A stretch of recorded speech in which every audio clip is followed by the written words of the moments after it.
الفاتحة.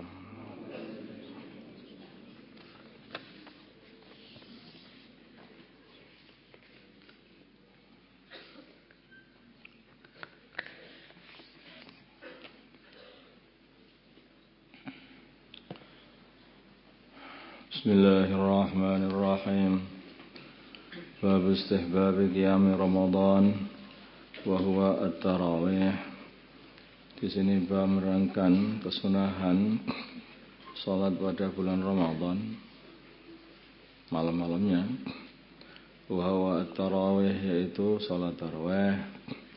An Abi Hurairah, dari Abu Hurairah radhiyallahu ta'ala anhu, anna Rasulullah, sungguhnya Rasulullah sallallahu alaihi wasallam qala, beliau bersabda, man barang siapa qama yang salat Ramadana pada bulan Ramadan imanun wahtisaban, karena iman dan mencari pahala dari Allah, ghufira lahu ma taqaddama, maka akan diampuni baginya perkara yang telah lewat, min dambihi, daripada dosanya. Muttafaqun alaih. Salat tarawih itu jangan ditinggalkan bagi orang yang pengen diampuni dosa-dosanya oleh Allah. Siapa yang enggak pengen diampuni dosa-dosanya itu?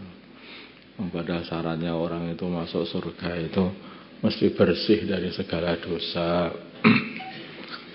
Kalau orang masih punya dosa enggak bisa masuk surga. Lah bersihnya dari segala dosa itu ya ima kamu bersihi dengan amalan-amalan yang baik ketika kamu masih di dunia, sehingga tidak ada dosa sama sekali ketika di akhirat, dan itu susah. Yang kedua, ima panjen ya diampuni oleh Allah Subhanahu wa taala. Yang paling penting itu artinya ya hubungan dengan Allah. Kalau hubungan kamu dengan Allah sudah baik, kamu disayang Allah, maka kamu dosa-dosamu diampuni oleh Allah. Tapi kalau hubungan sama Gusti Allah itu buruk, dibenci Allah, akhirnya tidak diampuni oleh Allah dan tidak boleh masuk surganya Allah. Wa anhulan, dari Abu Hurairah radhiyallahu ta'ala anhu, qala, berkata Abu Hurairah, kana adalah Rasulullah sallallahu alaihi wasallam yarghibu, beliau menyemangati fi qiyami Ramadhan, di dalam salat pada bulan Ramadan malamnya, fi min ghairi ayyamurahum, dari min ghairi ayyamurahum, tanpa memerintah para sahabat, fihi, di dalam salat pada bulan malam bulan Ramadan, bi'azimatin, dengan mewajibkan, menyuruh tapi tidak mewajibkan, mentarghib saja. Wa yaqulu, maka beliau berkata, man barang siapa qoma yang salat Ramadana, di malam-malam bulan Ramadan, imanan wahtisaban, dengan iman dan mencari pahala, ghufira lahu ma taqaddama min dzambihi, maka akan diampuni apa yang telah dia dahulukan, min dzambihi, daripada dosa dia. Rawahu Muslim. Jadi amalan ini yang paling penting itu ya amalan sebetulnya ya minta ampunan, itu hakikatnya itu. Amalan apapun satu, minta ampun pokoknya, hanya hamba. Itu amalan manusia pertama kali ketika datang ke dunia, yaitu namanya Nabi Adam alaihi salatu wassalam.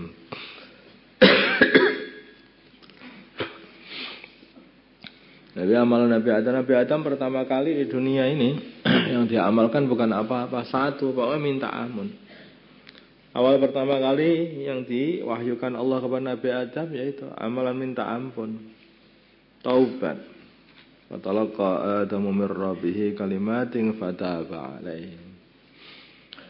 Rabbana zalamna anfusana wa illam taghfir lana wa tarhamna lanakunanna minal khasirin. Itu amalannya Nabi Adam itu.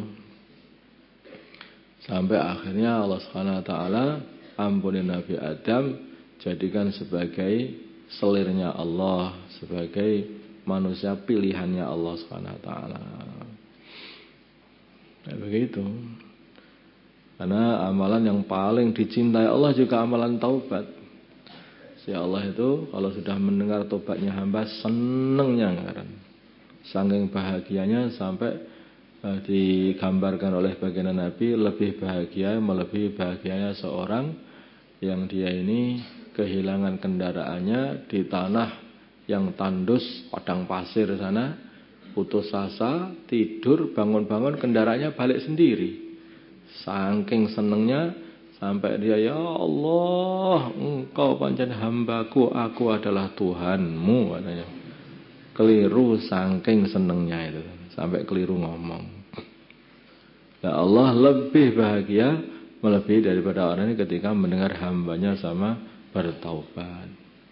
Makanya baginda Nabi kita Muhammad SAW pun manusia yang sudah tidak ada dosa, tidak pernah bermaksiat sama sekali, itu pun amalannya yang paling banyak adalah taubat. 100 kali taubat beliau setiap hari. Enggak perbanyak istighfar, selalu ingat kepada Allah. Namanya hamba, ya, hamba itu ya memang begitu. Hamba itu amalannya itu minta maaf kepada tuannya. Itu. Makanya kalau ada orang hambanya seorang raja, maka sebentar-sebentar, maaf baginda, saya mau ngatur baginda.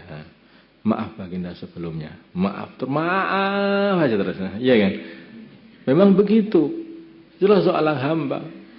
Karena kata-kata maaf, minta ampun itu adalah satu amalan, satu kata-kata yang paling sopan untuk hamba ketika menghadap kepada tuannya. Menghadap kepada tuannya. Perkara yang paling sopan dan paling mengagungkan kepada tuannya itulah kata-kata hamba. Demikian juga hamba-hamba Allah ini. Ini kata-kata yang paling disenangi, yang paling mengagumkan Allah adalah kata-kata kalau kita ini sudah merasa salah, yang benar hanya Gusti Allah tok, sudah. Itu. Ini hamba. Nah, ini namanya adabnya hamba. Adabnya hamba dengan Tuhan itu seperti itu. Apa-apa itu ya, Masya Allah, Astagfirullah, Astagfirullah, terus begitu. Diingati perbuatannya, ada perbuatan yang kurang pas sama Gusti Allah, astagfirullah, ya Allah, ampunilah aku ya Allah, ampunilah ya aku ya Allah. Terus begitu harusnya, istighfar terus. Hanya adab-adab dijaga, terutama adab dengan Allah Subhanahu wa taala. Karena ini adab ini sangat disenangi sama Allah. Maka adab ini pun kalau kita ini berbuat adab, berbuat akhlak yang baik kepada hamba-hamba Allah pun, Allah juga sangat senang. Orang ini punya adab ini disenangi sama Gusti Allah. Punya akhlak yang baik disenangi sama Gusti Allah. Sehingga akhlak baik, akhlak yang baik ini adalah menempati timbangan yang terberat melebihi seluruh amalan-amalan yang lain. Orang itu ibadah, puasa habis-habisan mampu, sholat habis-habisan mampu.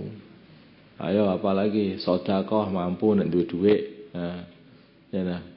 Tetapi kalau beradab dengan manusia, tidak semua manusia ini dipilih oleh Allah untuk punya akhlak yang baik. Hanya itu. Lah sumber akhlak yang baik ini dari mana? Sumber akhlak yang baik itu hakikatnya sebenarnya dari iman. Itu buah dari iman aja sebetulnya. Kalau iman kuat, masih akan mendorong kepada amal baik. Amal baik. Ketika kita ini melihat saudara-saudara seiman kita anggap mereka ini adalah orang-orang yang dipilih oleh Allah sehingga dikasih iman di dalam hatinya. Maka kita melihatnya bukan melihat dari saudara Islam kita, tidak. Tapi kita melihat dari ini adalah orang pilihannya Allah. Karena dari sekian juta, sekian miliar manusia di dunia ini, hanya beberapa orang yang dikasih la ilaha illallah Muhammadur Rasulullah yang ada di dalam hatinya. Bahkan ketika melihat orang hanya punya la ilaha illallah saja, tapi belum sholat, itu pun masih tetap punya adab. Itu namanya orang yang adab itu. Dan adab ini sangat pentingnya, adab dan akhlak ini sangat pentingnya. Maka Allah Subhanahu wa taala itu berpesan kepada umat manusia ini Wasainal insana biwalidayhi hamalathu ummuhu wahnan ala wahni wa fisaluhu fi 'amaini anishkur li wa liwalidayka ilayyal masir. Wa in jahadaka 'ala an tusyrika bima laysa laka bihi 'ilm fala tuti'huma wa shahibhuma fid dunya ma'rufa. Jadi ada orang yang pernah berjasa pada diri kita ini, yaitu kedua orang tua kita. Nah, apalagi ibu kita yang telah mengandung ini. Walaupun ini seumpama belum beriman, tapi mereka telah berjasa, yaitu mengandung kita ini dan memelihara sampai tua, sampai besar ini. Seumpama kedua orang tua itu memerintahkan kita atau memaksa kita ini untuk mensekutukan Allah, Allah katakan fala tuti'huma, jangan diikuti. Tetapi wasahibhuma fid dunya ma'rufa. Hendaknya kamu nemani kedua orang tua ini di dunia, selama di dunia dengan baik. Coba. Jadi namanya Islam itu ya akhlak yang baik itu Islam itu. Ini sama orang yang masih kafir pun karena punya jasa pada diri kita ini, maka kita harus punya adab, punya aturan ya. Bermuasyarah dengan yang baik dengan saudara dengan orang tua walaupun masih kafir, walaupun mengajak untuk mensekutukan Allah. Jangan mau, tetapi tetaplah berakhlak yang baik, bermuasyarah yang baik. Apalagi dengan orang Islam, yang panjang orang Islam ini saudara kita, hakikatnya saudara itu ya saudara Islam itu. Walaupun satu nasab, tetapi kalau tidak sama keyakinannya, walaupun anak, tapi kalau tidak sama keyakinannya, maka itu bukan keluarga, bukan saudara.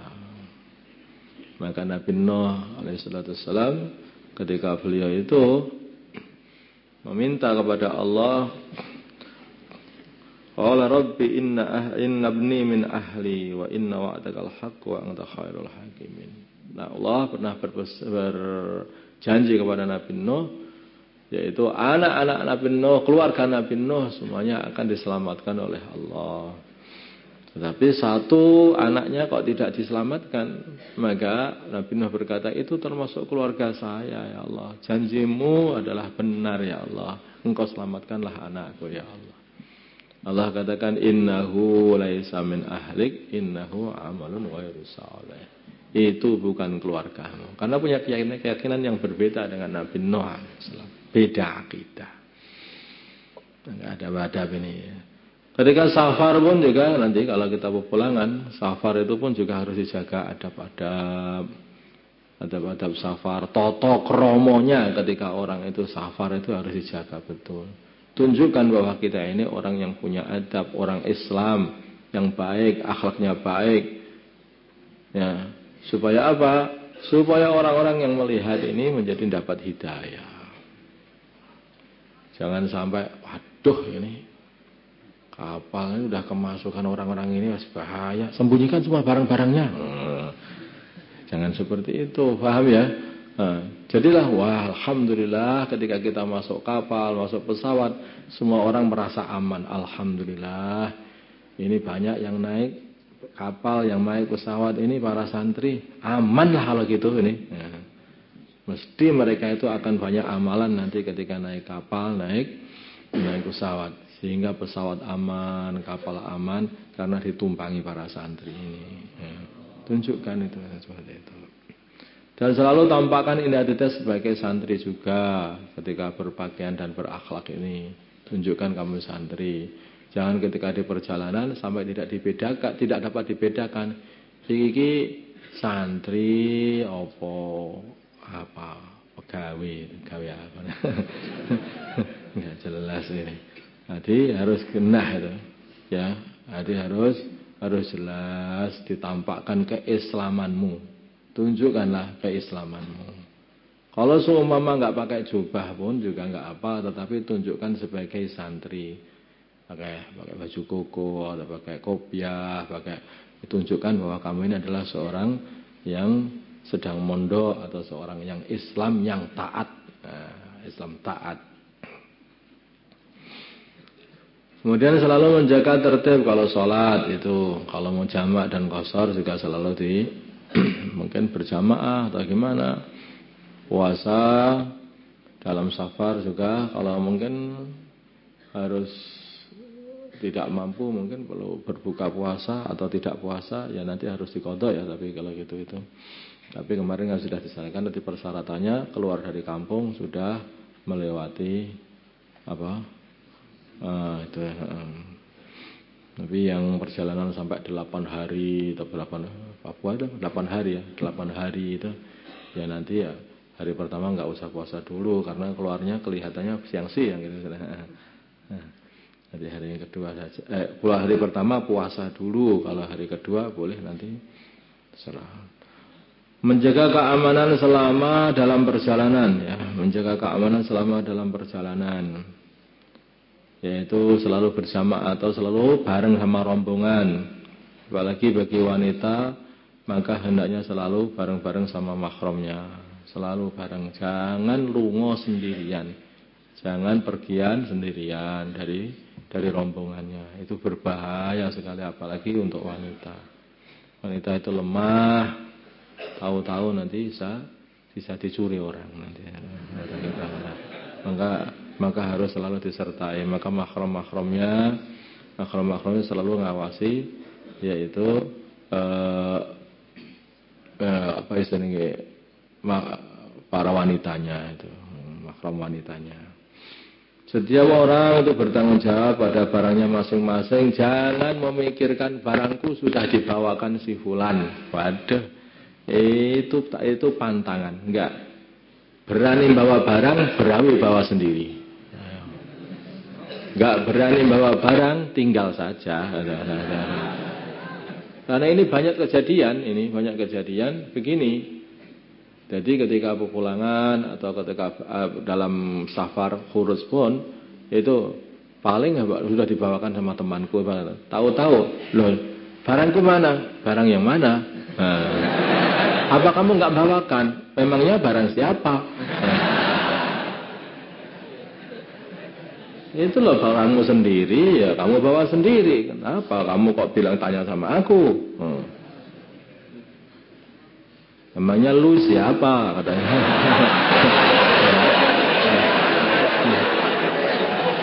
Ini makanya orang itu jangan begitu. Kalau dalam harus mandiri betul. Mandiri betul. Semua barang-barang itu semua dijaga. Kalau mungkin rombongan itu sama kakak beradik itu dengan mahramnya ya boleh ini. Mungkin bisa dibawa-bawaan. Tapi sebaiknya bawa sendiri-sendiri. Itu yang paling aman. Bawa sendiri-sendiri. Itu yang paling aman. Ya kalau memang bisa membawa barang yang banyak gede-gede tapi dibawa sendiri ya silakan aja. Anak bawa lemari, kasur semua. Yang ngungsi namanya. Kemudian ini penting juga yaitu jangan mudah menerima titipan barang dari orang yang tidak dikenal. Kita tidak tahu isinya barang itu apa. Maka ada orang, Bang titip ini Pak, titipkan gini. Ini isinya apa? Nggak tahu. Siapa tahu itu isinya adalah barang-barang terlarang. Paham kan? Makanya jangan mudah menerima titipan orang. Jangan mudah. Kemudian memperhatikan kehalalan dan keamanan makanan dan minuman. Itu ya. Harus betul-betul dilihat apa makanannya halal. Kalau kamu di tempat yang di situ itu susah untuk makanan halal, coba apa-apa makan itu pakai telur, pakai tempe, sayur, kerupuk, gitu sajalah. Itu ikan laut juga boleh, ikan laut, ikan-ikanan lah, itu juga aman. Tetapi juga keamanan juga ya, keamanan. Kadang-kadang itu ikan yang sudah kena formalin dan bagaimana, jangan dimakan. Udah kesehatan itu penting, sehatnya tubuhmu, sehatnya akalmu bisa ngaji, gitu. Masalahnya, jadi tubuh pun harus dijaga kesehatannya itu.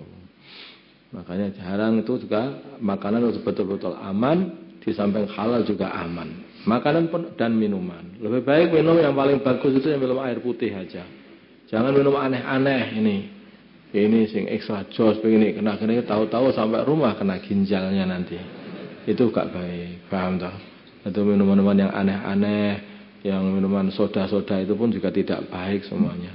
Yang paling baik adalah asli minuman manusia, yaitu air saja. Minuman modifikasi itu nggak tahu itu minuman apa itu. Sebetulnya bukan minuman manusia itu. Asli minuman manusia kan air. Artinya apa-apa itu yang alami, yang asli. Air, maksudnya air minum air putih itu, atau susu, atau air kelapa, atau itu semua ini asli. Tapi kalau sudah campur ini, wah itu bukan asli itu. Itu minuman dimodifikasi, itu berbahaya.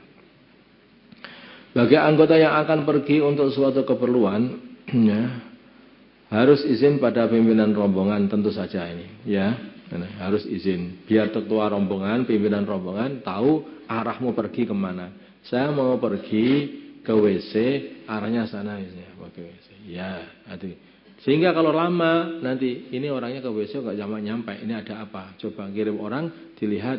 Nah, tapi kalau kamu saya mau pergi, udah aja izinnya nggak jelas. Pergi kemana ini ya ini? Memang udah pulang deh. Nah, kan nggak ngerti. Bisa berbahaya nanti akhirnya. Bisa keluar dari rombongan nanti. Terus kemudian jangan mengajak ke pesantren orang yang tidak waras. Pesantren ini diperuntukkan untuk mencetak para ulama. Kita tidak menjadikan orang gila jadi ulama. Nanti ulama gila nanti. Atau pecandu narkoba, tidak kita bawa ke sini. Ini bukan tempat rehabilitasi. Di sini ini adalah sekolahan, ya. Ini adalah sekolahan, ini bukan tempat rehabilitasi. Ada tempat lain tempatnya. Atau orang yang dijumpai di jalan yang kita tidak tahu identitasnya. Jangan, tidak seperti itu. Tidak mentaskil untuk pergi ke sini. Selama di rumah menunaikan amalan sebagaimana yang ditargetkan dalam lembar muhasabah yang telah disediakan. Udah sih ya? Sudah dibawa semua ya? Gitu. Yang paling penting adalah pentingkan menjaga sholat ini. Setelah sampai di rumah, segera mengatur jadwal kembali ke pesantren, segera booking tiket. Jadi kalau sampai di rumah, segera booking tiket. Itu. Karena apa? Itu kalau nggak segera di booking tiket, nanti banyak setan yang akan mengundurkan keadaan itu. Maka segera pakai tiket. Dan itu kemungkinan juga penuh juga loh. Wallahu a'lam yang ngerti. Yang penting jangan sampai terus kehabisan tiket kapal. Salahnya sendiri nggak segera booking tiket. Jadi pulang langsung booking tiket kembali itu. Bahkan kalau sekarang itu mau berangkat dan sudah booking sekarang untuk kembali ke sini lebih baik lagi itu. Itu lebih baik lagi. Biar nggak ada alasan tidak ada kapal, tidak ada pesawat dan sebagainya. Di rumah harus khidmat kepada orang tua. Ya. Di rumah harus khidmat kepada orang tua, menjaga hubungan dengan ahli masjid, ya, hubungan dengan ahbab-ahbab di sana, menjaga hubungan dengan markas-markas di sana. Sampai karena datang ke markas sana, biar tahu markasnya mana. Biar nanti kalau pulang berjuang itu bisa sudah kenal dengan orang-orang markas. Pulang langsung ke rumah orang tua masing-masing, tidak mampir kemana-mana. Ini sudah mau ada ya. Jangan membawa senjata tajam, tidak boleh ya. Seperti anak panah itu nggak boleh dibawa. Pokoknya yang tumpul-tumpul saja lah, yang tajam-tajam jangan dibawa. Insyaallah ya. Insyaallah. Jam berapa tadi?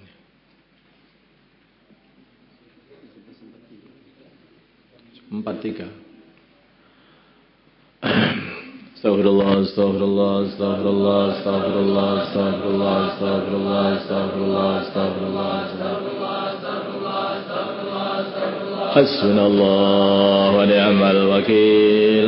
Hasbunallah wa ni'mal wakil. Hasbunallah wa ni'mal wakil. Hasbunallah wa ni'mal wakil. Hasbunallah wa ni'mal wakil. Hasbunallah la ilaha illa anta subhanak inni kuntu minal zalimin. La ilaha illa anta subhanak inni kuntu minal zalimin. La